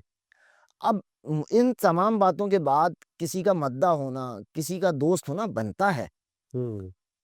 100% बनता है, और इतना हम्बल आदमी आपने नहीं देखा। आपने मुख्तलिफ वीडियोस के अंदर आप खुद नहीं, भी मैं ये तो अदबी शौक कहूँगा कि रखते हैं। 3 साल पहले का कामरान टिसूरी अलग है, आज का कामरान टिसूरी अलग है। और जब वो गवर्नर लगाए जा रहे थे, तो बहुत से लोगों ने इतराज़ किया कि उनका एक माज़ी है, बहुत से हवालों से हम उसकी तरफ भी आप कहेंगे चले भी जाएँगे। लेकिन ये कि उन्होंने 3 साल में अपना वो ग्रूम तो बहुत किया है, इसमें तो हकीकत है। कामरान टिसूरी इस वक्त वो वाहिद आदमी है जो इस शहर के अंदर डिस्कस होता है। कराची, हैदराबाद के अंदर मैंने एक अरसे के बाद किसी शख्सियत को देखा है अच्छा। जिसकी इतनी पेनिट्रेशन हो चुकी हो कि एक 40 गज 60 गज के अंदर रहने वाले आदमी का आसरा भी कामरान टिसोरी हो और चैम्बर ऑफ कॉमर्स का आसरा भी कामरान टिसोरी हो। तो इस वक़्त कामरान टिसोरी साहब की जो सियासी वाबस्तगी है, वो मुत्तहिदा कौमी मुल्क पाकिस्तान से है? एमकेएम पाकिस्तान। एमक्यू पाकिस्तान। हमें एक बयान याद आता है फैसल सरफराई साहब का। उन्होंने कहा था कि हमारी पार्टी जो है वो बिकाऊ माल नहीं है। नाम तो नहीं लिया था उन्होंने जब इनको 2020 में फिर से लाया जा रहा था। ये 18 की बात है। पहले 18 में आए थे, फिर चले गए थे, फिर ये फिर वापस आए। तो एमक्यू के अंदर से उनको 17 में आए थे। 17 में आए थे, फिर चले गए थे बीच में। तो एमक्यू के अंदर से कबूलियत है इनके लिए? देखिए, कामरान टिसोरी की तो हर महाज पे कबूलियत भी है, मकबूलियत भी है। ओके, समझ गया मैं। कबूलियत भी है और मकबूलियत भी है। तो आगे आपको नज़र आता है जब ये गवर्नरी से हटेंगे, क्योंकि आपको मालूम है फैसले तो कहीं भी हो सकते हैं। तो फिर से ये मुत्तहिदा कौमी मुल्क पाकिस्तान के अंदर अ, कोई किरदार अदा करेंगे ये? कोई भी देखें सारी उम्र के लिए ओहदे लिखवा के नहीं आता। हाँ। इससे पहले जो रहे वो भी चले गए, ये भी चले जाएँगे। लेकिन मैं एक ज़मानत देता हूँ। मुझे नहीं पता कि ये कहाँ स्टैंड करेंगे, ये क्या करेंगे। लेकिन मुस्तकबिल का हाल तो बहरहाल अल्लाह जानता है कि क्या होगा, क्या नहीं होगा। लेकिन ये आदमी जो है ना, ये बैठेगा नहीं। इतना एनर्जेटिक आदमी है। आपकी हिस्ट्री के अंदर पहला आदमी होगा कि गवर्नरी से उतर के पॉलिटिकल मैदान में भी खड़ा होगा और आवाम के दरमियान में 24 घंटे मौजूद रहेगा। ये गारंटी देकर जा रहा हूँ आज आपके शो के अंदर। गारंटी तो आप दे रहे हैं, लेकिन ये भी तो हकीकत है ना, उन पे कुछ एतराज़ात ये होते हैं कि वो जैसे आपने जैसे कहा कि उन्होंने बहुत अच्छे काम भी किए, मैं भी इस बात का गवाह हूँ। लेकिन जब बारिश होती है, आते, धक्का लगाते, फिर घर चले जाते। क्या करें? बारिश रोक दें? नहीं, रोक नहीं, देखो यार, अगर कुछ नहीं कर सकते घर में बैठे, धक्का लगाया, प्रेस कॉन्फ्रेंस की करके चले गए। कराची का एक मिजाज है तज़मीन साहब कि दुख, सुख, आंधी, तूफान, खुशी, गमी, पैदाइश, आपकी लीडरशिप आपके साथ खड़ी होती है, वो कुछ कर सके या कुछ ना कर सके। और ये कहना कि कामरान डिसोरी कुछ नहीं कर सके, मुझे आप हालिया बारिशों की बात जी, कर रहे हालिया हो, तो जब हालिया बारिशें थीं, तो कामरान डिसोरी ना सिर्फ रोड पे निकले, आपने धक्का लगाते हुए तो वीडियो देखी। मेरे ख्याल से आपकी नज़र से उनका वो जो तैयार 6-6 घंटे से लोग शारे फैसल पे फंसे हुए थे, उनको तैयार खाना बाँटते हुए नहीं देखा। आपने पानी की बोतलें बाँटते हुए नहीं देखा। जो 6-6 घंटे से, आप खुद भी कई घंटे फंसे रहे थे उस दिन। जो 6-6 घंटे लोग शारा फैसल के ऊपर नाता खान से लेके और मिलेनियम तक सही। जो फंसे हुए थे, और जो पानी गाड़ी की बोनट के ऊपर था, लोगों की गाड़ियां बंद हो गई थी, बच्चे रो रहे थे। कामरान टिसूरी को आपने वहां तक पहुंचते हुए तो देखा, लोगों को गाड़ी को धक्का लगाते हुए तो देखा, क्योंकि वो वीडियो उनकी फेसबुक पे अपलोड हो गई। और लेकिन एक और भी वीडियो उनकी फेसबुक पे अपलोड हुई जिसमें वो लोगों को बिरयानी बांट रहे थे, जिसमें वो पानी की बोतलें बांट रहे थे। अच्छा, ये आपको अच्छा नहीं लगा? अरे वो अच्छा लगा, सही बात। नहीं नहीं, ये मुझे लग रहा तो बुरा लगा, क्यों मुझे बुरा नहीं लगा, वो अच्छा लगा। अगर अच्छा, आपके पास कोई और ऐसी मिसाल है बकिया 3 नहीं, नहीं, मेरे पास ऐसे कोई ऐसी कोई मिसाल हो? अच्छा, मिला कहीं तो नहीं। कहीं कहीं हाँ। आपने देखा हो कि किसी भी सूबे का गवर्नर, किसी भी सूबे का वज़ीर कुंडी आला। साहब आजकल बहुत एक्टिव नज़र आ रहे हैं। कौन? कुंडी साहब, फैसल करीम कुंडी साहब, केपी के जो गवर्नर हैं, वो भी कोई फलाही काम में इस तरह के आगे-पीछे लगे रहते हैं। अब तो बहुत सारे लोग अवामी गवर्नर बन रहे हैं, छोड़ें आप वो तो। ठीक है, बड़ा इंटरेस्टिंग है। बहरहाल बहुत, आप तो बहुत ज़्यादा फ़ैन हैं यार गवर्नर साहब के, तो ये अच्छा, मुझे देखिए, फ़ैन होना अगर ये इल्ज़ाम है, हाँ। तो ये इल्ज़ाम मुझे कबूल है। लेकिन मुझे ये बताइए कि मुझे दूसरा ऑप्शन भी तो बताइए इस शहर के अंदर। आप इस शहर के अंदर किसको ऑप्शन तस्वुर करते हैं? चलें मुझे। नहीं, मुझे ये नहीं मालूम कि ऑप्शन कौन होगा, लेकिन बात ये है कि एक अजीब बात, त्रिवेंद्र तो आए नहीं अंदर आज तक, गवर्नर का टेन्योर ही नहीं लिखा हुआ कितने सालों का टेन्योर करेगा, ये मैं आपको खबर दे रहा हूँ। हाँ, सही है। तो कहने का मेरा मतलब ये हुआ कि ये तो वो वाली पोज़ीशन है कि जो बहुत ही मज़बूत पोज़ीशन है एक तरह से, कि जिसके पास इख्तियार, मतलब आइन ने अभी तक उसका लिखा ही नहीं है कि ओहदा क्या होगा, और सिंध के अंदर एक गवर्नर का लगना एक ख़ास तौर पे ये समझा जाता है कि कहीं और से फैसले आ। पता नहीं, मैं तो ये समझता हूँ कि सिंध के अंदर गवर्नर का लगना शायद तारीख में, पिछले 78 साला तारीख में जितने भी गवर्नर लगे, उनको इस बुनियाद पे शायद लगाया गया कि वो शायद शहरी सिंध से ताल्लुक़ रखते थे। ये कहीं और से जो फ़ैसले आते हैं, तो मुझे ये बता दें कि बाकी फ़ैसले क्या कहीं और से आते हैं? सही। मुझे सिर्फ़ ये बताइए कि सिंध के गवर्नर का फ़ैसला जहाँ से आता है, हाँ, कि बाकी गवर्नर का भी फ़ैसला वहीं से आता है? हो सकता है तो। अच्छा, वहाँ पे आप बेनिफिट ऑफ डाउट दे देते हैं कि हो सकता है, मैंने आपका भी यहाँ पे तो बेनिफिट ऑफ डाउट है, मैंने तासुर है। तासुर है। ये थोड़ी बोला तो ये बताइए कि एक तासुर ये भी तो है कि जहाँ से गवर्नर का फैसला आता है वहीं से सीएम का फैसला आता है, जहाँ से गवर्नर का फैसला आता है वहीं से सारे फैसले आते हैं। एक ये तासुर भी तो है, लेकिन आपने बात करनी है कामरान टिसोरी के ऊपर कि नहीं कामरान टिसोरी का फैसला वहां से आया था, ये कहने की आप में जरूरत नहीं हो सकती से फैसल शाह का भी फैसला वहीं से आया था, फैसल करीम कुंडी का भी फैसला वहीं से आया। कुछ वजूहात है जो सर, मुत्तहदा कौमी मूवमेंट में 2017 से पहले इनकी कोई प्रेजेंस नहीं थी। ये कोई नजरियाती, कोई एमक्यूएम के कोई हार्ड लाइनर, कोई एक्टिविस्ट। अच्छा, मैं थोड़ी सी यहाँ वजाहत कर दूं। इसमें मैं बात तो मैंने जितना कामरान टिसोरी साहब से सुना कि वो उन्होंने सेंट पैट्स से एंटर किया है, सेंट पैट्रिक्स के अंदर आप एपीएमएसओ के रुकन थे, वो अपने यूनिट इंचार्ज, यूनिट कमेटी, इनके मेरा भी यही एरा है, हम तकरीबन एक ही एज ग्रुप के लोग हैं। तो वो जिस यूनिट इंचार्ज का तस्करा करते हैं, जिस यूनिट कमेटी का तस्करा करते हैं, मैं 2018 तक एमकेएम का कारकुन था और इसलिए मैं उन सबको जानता हूँ। वो जितने भी शवाहिद देते हैं उन्होंने बताया कि मैं एपीएमएसओ का कारकुन था, हमें याद है कि हाँ भाई वो एपीएमएसओ के कारकुन थे। और उसके बाद दौरान ऑपरेशन भी वो एपीएमएसओ के कारकुन रहे जब तक उनकी यूनिवर्सिटी की डिग्री मुकम्मल नहीं हो गई, वो एपीएमएसओ से वाबस्ता रहे। फिर ऑपरेशन का दौर था, तो क्या फिर मुखालफत क्यों हुई उनकी? उन्होंने एमके मुखालफत नहीं की, सिर्फ स्विच किया था। नहीं, एमक्यूएम के अंदर जब वो आ रहे थे तो कुछ उनके कायदीन की तरफ से मुखालफत क्यों है की उनकी? ये तो फैक्ट, मतलब ये तो रिकॉर्ड का हिस्सा है ना, मैं अपनी तरफ से तो बात नहीं कर हाँ, रहा। होती है हर जगह। देखें, कोई भी पॉलिटिकल पार्टी हो, वो पॉलिटिकल पार्टी उस वक्त 2017 का वक्त था, 22 अगस्त 2016 ताज़ा ताज़ा होके चुका था। एमकेएम को खुद नहीं पता था कि उसने क्या करना है, कहाँ स्टैंड करना है, कहाँ जाना है। ये मेरा तज्जिया है। सही। उनकी मुखालफत एक नॉन मैच्योर्ड अप्रोच थी अच्छा। उस वक्त। और फारूक भाई वक्त के साथ सही साबित हुए कि फारूक भाई उनके साथ खड़े हुए थे, उनके वकील बन के खड़े थे। फारूक भाई सही साबित हुए और हम सब गलत साबित। गलत साबित। उन्होंने अपने अमल से गलत साबित किया। तो गवर्नर के इनिशिएटिव से आप मुतमईन हैं कि जो कराची के हवाले से वो कर रहे हैं, इसके बावजूद कि उसको इम्तियाज़ात नहीं मिले हुए हों? मैं तो दुआ देता हूँ। हाँ, आप दुआ देते हो उसके हवाले से। अच्छा, बिल्कुल 5 मिनट रहते हैं। मुत्तहदा कौमी मूवमेंट पाकिस्तान के हवाले से कुछ मैं गुफ्तगू करना चाहूँगा। ये जो मुत्तहदा कौमी मूवमेंट पाकिस्तान है, क्या उसकी सियासी समझ सही है? मुत्तहदा कौमी मूवमेंट पाकिस्तान में मेरे कुछ वास्ते ऐसे हैं, कुछ कुछ ताल्लुक ऐसे हैं कि मैं अच्छा, आपने ज़ुबान यहाँ पे खामोश ही रहूँ तो बेहतर है, क्योंकि मुझे मुत्तहदा कौमी मूवमेंट की सियासी सिमत पे अगर न्यूट्रल एनालिसिस आप मुझसे लेंगे, तो भाई मुझे तो वो सियासत करती हुई 2016 के बाद नज़र ही नहीं आई। थोड़ा-सा अरसा, जितना अरसा फारूक भाई कन्वीनियर थे और वही जो फंडे वाला टाइम था जब कामरान भाई आ रहे थे और वो सारा मामला, एक उस एरा के अलावा मुझे तो नहीं लगा कि एमकेएम को सियासत के अंदर इजाज़त। ये जो आपने 2016 की बात की है, ये वही वक़्त था कि जब इनके बानी चले गए थे। हाँ, जब वक़्त इनके बानी चले गए, उसके बाद मुझे पॉलिटिक्स करती हुई एमकेएम नज़र नहीं आई उस तरह जिस तरह नज़र आनी चाहिए। उनके बानी का जाना एक नुकसान साबित हुआ किसके लिए? एमक्यूएम के लिए। ऑब्वियसली किसी भी लीडर का जाना जिसने वो बनाया हो, वो फ़ायदेमंद तो नहीं हो सकता। उनका जाना नुकसानदेह साबित हुआ, जाने की वजूहात भी बहुत सारी थीं। हाँ, ठीक है, वो पता है, हिस्सा है वो सारी बात। तो वापसी मुमकिन है उनकी फिर से, इस मंज़र पे, इस पार्टी पर? देखिए, चैप्टर तो उस वक़्त तक किसी का क्लोज़ नहीं होता जब तक खुदा ना चाहे। ठीक है। मैं नहीं समझता कि किसी भी सूरत में कोई वापसी मुमकिन है या कहीं नज़र आती है। उसकी वजह ये है कि मेरा अपना एक ज़ाती अंदाज़ा है कि वो खुद भी वापसी नहीं चाहते। सही। तो आवाज़ नहीं लगने जा रही है अब उससे। वो खुद भी नहीं चाहते सही। और यहाँ वाले जब तो कोशिश फिर कर, नारा तो अब तब्दील हो गया ना, मंज़िल नहीं रहनुमा चाहिए, नारा तब्दील हो चुका है। ये नारा तो 2017 में तब्दील हो गया था कि मंज़िल हमारी रहनुमा है। अच्छा, मंज़िल हमारी रहनुमा है। तो ये अभी हमारी एमकेएम छोड़ने से पहले तब्दील हो गया। तो फिर अभी कहा जाए मुत्तहदा कौमी मूवमेंट पाकिस्तान की कोई वाज़ेह क़यादत नहीं है फिर तो?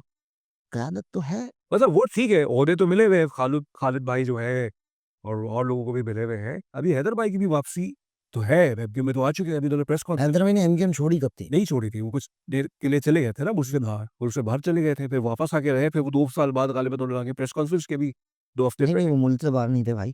वो इस अरसे के अंदर भी इस्लामाबाद ही रहे। सही। वो जब कनाडा से आ गए थे यहाँ, पहले 2018 में आए थे, तो उस वक़्त उनको, मुझे नहीं पता किसने, ये सवाल मत कीजिएगा कहाँ से।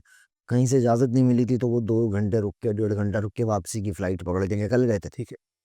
उसके बाद जब वो आए हैं तो वो कराची भी रहे, इस्लामाबाद में रहे, उनकी कोई कारोबारी मामलात हैं, कुछ नौकरी के मामलात होंगे, मुझे नहीं पता, मैं किसी के पर्सनल मामलात में तो नहीं जानता, लेकिन जितनी मेरी मालूमात हैं कि वो यहीं थे भाई, और वो उनका आना ऐसे तासुर ये दिया गया कि वो इस वक़्त मुल्क में नहीं है। नहीं, नहीं, मुल्क में ही थे। ठीक है, वो यहाँ मुशायरों में नज़र आते थे, जब कोई बड़ी महफ़िल होती थी वो आते थे, ठीक है। अटेंड करते लेकिन ये पॉलिटिकल हो गए थे, कोई मतलब उसकी कोई ज़्यादा सियासत से उनका कोई दिलचस्पी नहीं थी। नहीं, ये पॉलिटिकल भी नहीं हुए थे, किसी भी सूरत में पॉलिटिकल नहीं हुए थे, ये तो मैं बहुत अच्छी तरह जानता हूँ। अच्छा, कहीं से भी ये पॉलिटिकल आदमी नहीं है। फिर अब उनका तो कोई नहीं है, अब तो वापस वो उनका कोई बाकायदा एक दिन इस अरसे में भी ये पॉलिटिकल नहीं गुज़रा होगा। ओके, वो 100% इन्वॉल्व थे, हर जगह थे। वो कुछ उनके साथ मामलात जो हमने सुना है, मेरी उनकी इस हवाले से कभी कोई बात नहीं हुई। वो बहुत सारी चीज़ों को, फैमिली को टाइम देना चाहते होंगे इस सारे अरसे में, अपने कारोबार को, अपनी मईशत को, ज़ाती मईशत ठीक है। को टाइम देना चाहते होंगे। लेकिन मैं उन्हें जानता हूँ, वो अ, उन सियासत उनके लिए बिल्कुल नशे की तरह है, हम सबने उनको देखा है, वो नहीं छोड़ सकते। आखिरी सवाल जो है साहब बहुत ही आपसे मुफ़स्सिल गुफ्तगू रही। ये इस पे तशनगी है, कभी करेंगे इस पे गुफ्तगू। कराची के जो वोटर्स हैं, जो मैं बहुत ख़ास मतलब मैं बहुत खुल के बात करता हूँ, महाजन वोटर्स हैं। एमक्यूएम की तरफ देखें, पीटीआई की तरफ देखें, पीपल्स पार्टी की तरफ देखें, कहाँ देखें? देखिए, मैं आपको अपनी ज़ात की बात बताऊँ, मुझे आज भी अगर कहीं से उम्मीद है, तो वो एमकेएम है। अच्छा, उसका रीज़न है, सही है, ये शक्लें अच्छी हो सकती हैं, शक्लें बुरी हो सकती हैं। मैं भी बहुत सारी चीज़ों पे तनकीद करता हूँ, बहुत खुल के करता हूँ। एमकेएम एमकेएम का मुखालिफ नहीं हूँ।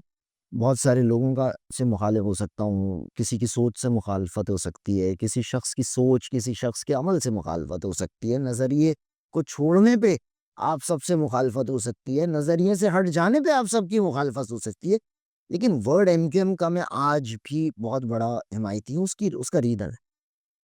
आपके पास पीएमएलएन एक जमात है सूरत में, पीपल्स पार्टी एक जमात है, पाकिस्तान तहरीक-ए-इंसाफ एक जमात है, जमीयत उलमा इस्लाम एक जमात है, जो बड़ी जमातों में काउंट होती हैं।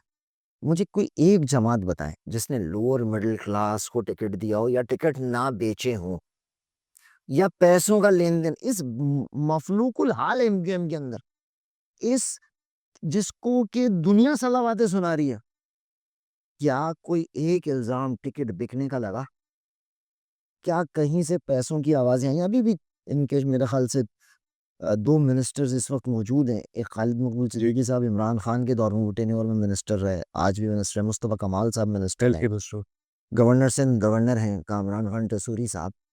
मुझे जहाँ किसी को किसी की बात बुरी लगे जिस माशरे में, और वो उसे कह दे, "चल बे तू तो चोर है, तूने तो इत्ते का फ्रॉड किया था।" आज तक कभी ये इल्ज़ाम आपने लगते हुए इन लोगों के ऊपर भी देखा, जो मौजूदा बदतरीन एमक्यूएम के अंदर, जो नज़रियाती तौर पे भी डैमेज हो चुकी है, जिसका कारकुन नहीं, ये अजीब बात है कि एक दूसरे पे इल्ज़ाम ये खुद लगाते हैं। ये तो हुआ है ना जी साहब। अच्छा, लतीफ़ा तो ये है कि ये इल्ज़ामात जो एक दूसरे पे लगते हैं, ये इंटरनल पॉलिटिक्स है। एक ऐसी टर्नर पॉइंट वही मुस्तफ़ा कमाल साहब जब पीएसपी में गए हुए थे, इन्होंने खालिद मकबूल सिद्दीकी के खिलाफ क्या ज़ुबान इस्तेमाल की, उन्होंने क्या ज़ुबान इस्तेमाल की, वो सब रिकॉर्ड का हिस्सा है। आज वो ये इसका पाकिस्तान का हिस्सा है। इसका जवाब तो कमाल साहब दे सकते हैं कि उन्होंने ये ज़ुबान क्यों इस्तेमाल की। मुझे नहीं पता कि ये ज़ुबान उन्होंने क्यों इस्तेमाल की। नहीं हाँ, ये था ना कि इल्ज़ामात नहीं लगते लेकिन तो एक दूसरे पे इल्ज़ामात लगा रहे हैं और मिलिटेंसी के इल्ज़ामात भी लगे एमक्यूएम पे, तो तारीख का हिस्सा है ये तो। एमकेएम पे मिलिटेंसी का इल्ज़ाम के ऊपर तो एक अलग पॉडकास्ट रख लीजिएगा। एमकेएम के ऊपर इल्ज़ाम कितने सच्चाई के ऊपर मबनी सही। थे, कितने झूठ पे मबनी थे, वो आखिरी 5 मिनटों में कंक्लूड करना तो मेरे ही ऊपर पे है इस पे। सही, इसके ऊपर अलग बात सही। कर लेंगे। लेकिन लेकिन वो जो सवाल कायम यही है कि कराची का जो वोटर है स्पेसिफिकली महाजन वोटर है, किसकी तरफ देखें? आपके नज़दीक एमक्यूएम की तरफ ही देखना चाहिए उसको? उसको आवाज़ उठानी चाहिए कि एमकेएम के अंदर अब नए लोग इंजेक्ट हों, नई क़यादत आए। देखिए, पॉलिटिकल पार्टीज़ रहती हैं। मिडल क्लास पॉलिटिक्स का नज़रिया एमकेएम के अलावा किसी और पॉलिटिकल पार्टी का नहीं है। मुझे किसी और पॉलिटिकल पार्टी के पास ये अपॉर्च्युनिटी नज़र भी नहीं आ रही, ना उसके कारकुन के पास ये अपॉर्च्युनिटी नज़र आ रही है। पीटीआई तो कहती है आपने दे दिया मिडल क्लास को, सोहेल अफरीदी को बना दिया जेपी का चीफ मिनिस्टर। आज बनाया ना, इससे पहले तो अली अमीन लंडापुर को ही रखा ना। आज तक मतलब एक अजीब-सी बात है। पीटीआई की तो भाई मैं इधर ये जुड़े हुए हाथ देखें, मुझसे पीटीआई की बात ना किया करें कि ये तो वो जमात है कि जो ये दावा करती है कि बीवी के कहने पे उस्मान बुज़दार लगा दिया, बहन के कहने पे अली अमीन गंडापुर हटा दिया। वो कहते हैं ये हमने उनके कहने पे नहीं किया। ये तो हमारा एक इंटरव्यू बहुत आपने था जो ऑपरेशंस के खिलाफ जब ये भी चलो हाँ, जो कि फैसला नहीं कर रहे थे। परसेप्शन पे तो आप वकालत कर लेते हैं, बीतने ही के लिए बनता है, लेकिन उस परसेप्शन की वकालत नहीं करते। दर्दों पे मेरी शॉर्ट सी देखिए आपने मेरे पॉडकास्ट में देखिए जब भी कोई सामने वाला किसी मुख्तलिफ जमात से होता है अपना मौक़िफ़ पेश करता है तो मैं दूसरी जमात का भी मौक़िफ़ रखता हूँ। तो ये तो मेरा एक काम है ना तो ठीक है ना तो उस हवाले से आखिरी पैगाम क्या देना चाहेंगे कराची के लोगों को? खड़े हों, आप सब खामोश हो गए हैं। आपका बोलना, डिजिटल मीडिया के बोलना बहुत ज़रूरी है। कभी किसी भी सूरत में कब्रिस्तान किसी खामोशी को खुशहाली और अमन का नाम नहीं दिया जा सकता। बोलिए, अपने हक के लिए बोलिए, निकलिए और अपने हक के लिए आवाज़ उठाइए। आप ही इस मुल्क का असासा हैं। हमने तो अपनी लाइफ, स्टूडेंट लाइफ से आज तक की तमाम पॉलिटिकल लाइफ गुजार ली। अब जितनी यूथ है, ये मिडिल क्लास यूथ, आपका डीएनए जो है वो एक साफ सुथरा डीएनए, इस मुल्क को आपकी, आपके बच्चों की, आने वाली नस्ल की ज़रूरत है। अच्छे से अच्छे तालीमी मैदान में आगे बढ़ें, इस मुल्क की बागडोर सँभालें, अपनी लीडरशिप समेत एक-एक शख्स से वो सवाल करें। ये एमकेएम का काम था, ये मिडल क्लास पॉलिटिक्स थी कि आपको सवाल का इख्तियार दे दिया, लेकिन आप आज खामोश हो गए। सवाल कीजिए, चाहे वो कोई पॉलिटिकल पार्टी है। बहुत शुक्रिया आपका जुड़े रहा साहब। बहुत ही आपसे मुफ़स्सल गुफ्तगू हुई। तशनगी है क्योंकि 1 घंटे के अंदर बहुत कुछ हम समेट नहीं सकते। हमने पाकिस्तान पीपल्स पार्टी पे बात की, हमने डिजिटल प्रेस क्लब पे बात की, हमने एमक्यूएम की मौजूदा सियासत पे बात की, गवर्नर साहब पे बात की जिनके जुनैद साहब जो है वो फ़ैन हैं। आप इख्तिलाफ़ भी कर सकते हैं, मुत्तफ़िक भी हो सकते हैं, लेकिन आखिर में जो उन्होंने पैगाम दिया, मैं उससे बिल्कुल मुत्तफ़िक हूँ, बोलिए और आपके लफ़ आज़ाद हैं, लेकिन शाइस्तगी के साथ बोलिए। अगर किसी से इख्तिलाफ़ करना भी है, तो शाइस्तगी को अपने साथ जोड़ के रखिए क्योंकि अगर आप इख्तिलाफ़ में गालम-गलौच करेंगे, जो कि इस वक़्त सोशल मीडिया का एक जो है ख़ास नॉर्मल बन चुका है, कि किसी से इख्तिलाफ़ हो तो उसकी ज़ातियत को दोहराओ, तो ये हमारी तहज़ीब के भी ख़िलाफ़ है, हमारे इक़्तिदार के भी ख़िलाफ़ है। जुनैद रज़ा साहब के साथ मुझे पॉडकास्ट करके बहुत अच्छा लगा, बहुत कुछ सीखने को मिला, गुफ्तगू का अंदाज़ क्या होता है, कैसे डिस्कशन को बिल्ड करते हैं, कैसे काउंटर करते हैं, ये सब भी सीखने की ज़रूरत है ये और ये सब उन्होंने कोई हवाई बातें नहीं की हैं, उनके पास के आर्गुमेंट्स भी हैं। कहीं न कहीं आप इससे इत्तेफ़ाक भी कर सकते हैं, इख्तिलाफ़ भी कर सकते हैं। इस पॉडकास्ट को देखिएगा, इसको आगे फैलाइएगा और अगर इख्तिलाफ़ करना है तो शाइस्तगी के साथ नीचे कमेंट्स करके इस पॉडकास्ट के अंदर के ज़रिए से आप अपना इख्तिलाफ़ जो है रजिस्टर कर सकते हैं। तस्मीन जावेद को जुनैद रज़ा साहब के साथ इजाज़त दीजिए। अपना बहुत ख़्याल रखिएगा। अल्लाह हाफ़िज़।